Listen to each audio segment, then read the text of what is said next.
दुनिया भर में जब नोबेल पुरस्कारों की चर्चा होती है तो हम याद करते हैं साहित्यकारों, वैज्ञानिकों या फिर शांतिकारों की उपलब्धियों को। पर क्या आपने कभी ऐसा सोचा है कि ये नोबेल पुरस्कार अस्तित्व में कैसे आया, इसमें धनराशि कहां से आता है या फिर इसका डिस्ट्रीब्यूशन कैसे किया जाता है? आपको पूरी जानकारी देंगे। सबसे पहले चैनल को सब्सक्राइब करिए और इस वीडियो को अंत सेकंड तक देखिए। दरअसल हम बात करने जा रहे हैं अल्फ्रेड नोबेल के उस वसीयत की, उस दस्तावेज की जिसने पूरे नोबेल व्यवस्था को जन्म दिया है। 27 नवंबर 1895 को अल्फ्रेड नोबेल ने यह वसीयत लिखी।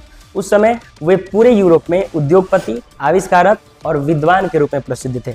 उनका इरादा था कि उनकी मृत्यु के बाद उनकी पूरी संपत्ति उन लोगों को पुरस्कृत करने में यूज हो जिन लोगों ने मानवता को महान लाभ देने में सहायता की हो। इस वसीयत ने कई जटिल निर्णय पेश किए, जैसे कि इसका संचालन कौन करेगा या फिर किसको पुरस्कार मिलेगा, कब मिलेगा और क्यों मिलेगा। वसीयत के प्रारंभ में ही नोबेल ने अपने रिश्तेदारों और उनके परिचितों को विशिष्ट राशियां दे दी, जैसे कि अपने भतीजे हजालमार और लडविग नोबेल को 2 लाख क्राउन दिए, इमैनुअल नोबेल को 3 लाख और मीना नोबेल को 1 लाख क्राउन। उनके अन्य रिश्तेदारों और परिचितों को एक स्थिर आय या फिर पूंजी वापसी की व्यवस्था दी गई। उनके नौकरों, पूर्व नौकरों और बागीचे वाले को वार्षिक पेंशन देने की बात लिखी गई।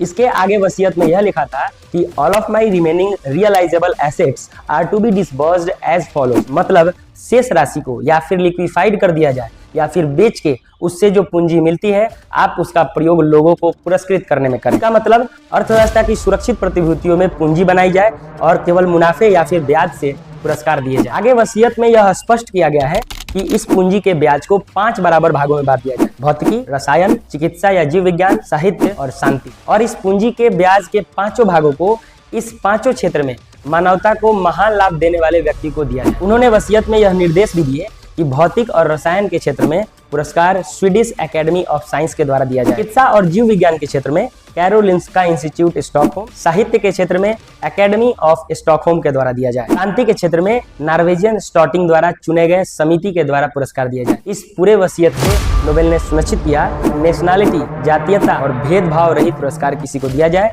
केवल और केवल उस व्यक्ति को पुरस्कार दिया जाए जो उसके लायक हो, सर्वश्रेष्ठ हो।